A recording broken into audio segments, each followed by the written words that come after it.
வணக்கம் மக்களே, அனைவருக்கும் வணக்கம். இன்றைக்கி நம்ம இந்த ஒரு வீடியோவில் எதை பற்றி பார்க்க போகிறோம் அப்படின்னு பார்த்தீங்கன்னா, தமிழக அரசுடைய வங்கி கணக்கு வைத்திருப்பவர்களுக்கு 50,000 ரூபாய் வரை போனஸ் தொகுப்பு வழங்குறாங்க.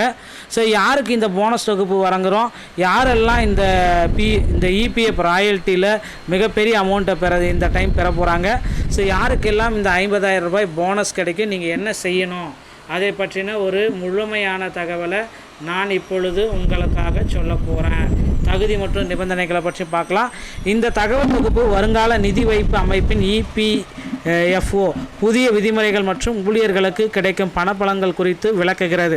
20 ஆண்டுகளுக்கு மேலாக பங்களிப்பு செய்த சந்தாதாரர்களுக்கு அவர்களின் அடிப்படை ஊதியத்தை பொறுத்து 50,000 வரை கூடுதல் பணப்பலம் அல்லது ராயல்ட்டி சலுகைகள் வழங்கப்பட உள்ளதாக தெரிவிக்கப்பட்டுள்ளது. குறிப்பாக பணப்பரிமாற்றத்தின் பொழுது ஒரு கணக்கை தொடர்வதன் மூலம் இதன் நன்மைகள் எளிதாக பெற முடியும் என்று இந்த ஆதாரம் குறிப்பிடுகிறது. மேலும் ஓய்வூதிய திட்டத்தில் மேற்கொள்ளப்பட்ட மாற்றங்கள் சுமார் 7 லட்சம் பணியாளர்கள் பயன்பெறுவார்கள் என எதிர்பார்க்கப்படுகிறது. தகுதியுள்ள நபர்களின் வங்கி கணக்கில் நேரடியாக பணம் செலுத்தப்படும் இந்த அறிவிப்பை உழைக்கும் வர்க்கத்தினருக்கு ஒரு மகிழ்ச்சியான செய்தியாக பார்க்கப்படுகிறதுங்க. இதை பற்றி தான் ஒரு முழுமையான தகவலை நான் இப்போ சொல்ல போகிறேன். ஸோ 20 வருட ராயல்ட்டி பலன் யாருக்கு கிடைக்கும் அப்படின்றது, 20 வருடங்களுக்கு மேலாக ஒரே பிஎஃப் கணக்கை தொடர்ந்து வைத்திருக்கக்கூடிய நபர்களுக்கு உங்களுக்கு ராயல்ட்டி இன்கம் கண்டிப்பாக வழங்கப்படும். ஸோ நேரடியாக வங்கி டெபாசிட்டில் இந்த பணம் வழங்க போகிறாங்க. தகுதியுள்ள ஊழியர்களுக்கு 30,000 50,000 ரூபாய் வரை தொகை எவ்வித இடைத்தரகரமின்றி நேரடியாக வங்கி கணக்கிலேயே செலுத்தப்படும். ஸோ 35-55 வயதினருக்கு முன்னுரிமை. இந்த திட்டத்தின் பல பலன்களை பெற 35 மற்றும் 45-55 வயதுடைய கணக்கு வைத்துள்ள ஊழியர்களுக்கு முக்கியத்துவம் அளிக்கப்படுகிறது. சம்பள வாரியான ஊக்கத்தொகை அப்படின்னு நம்ம பார்க்குறப்ப யாருக்கு இந்த ஊக்கத்தொகை கிடைக்கும் அப்படின்றத நான் இப்போ சொல்ல போகிறேன். ஸோ முதற்கட்டமாக பார்த்தீங்க அப்படின்னா அடிப்படை சம்பளம் 5,000.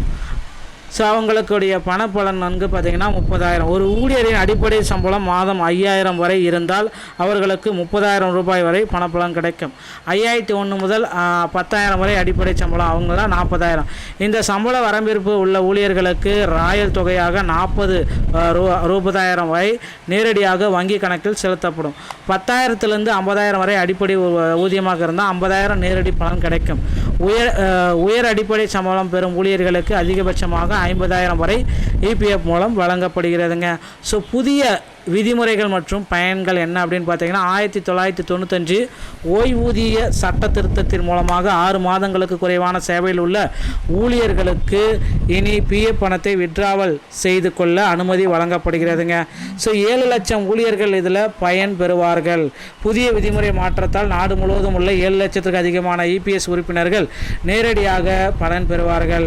வேலை மாறினாலும் ஒரே கணக்கு தான். இந்த நன்மைகளை பெற பணியிடங்களை மாற்றும் பொழுது பழைய பிஎஃப் கணக்கையே தொடர்ந்து கொடுப்பது ரொம்ப அவசியமான ஒரு விஷயம் அப்படின்னு சொல்கிறாங்க. ஸோ இந்த புதிய மாற்றங்கள் எல்லாமே விரைவில் நடைமுறை வரும். உங்களுக்கு 50,000 ரூபாய் வரை உங்கள் அக்கௌண்ட்டில் நேரடியாக பணப்பலன்கள் நீங்கள் பெறலாங்க. இந்த தகவல்களை நீங்கள் உடனுக்குடன் தெரிஞ்சுக்க நீங்கள் நம்முடைய சேனலோடு இணைந்திருங்கள். மீண்டும் ஒரு நல்ல தகவலோடு நான் உங்களை சந்திக்கிறேன். நன்றி, வணக்கம், தேங்க்யூ.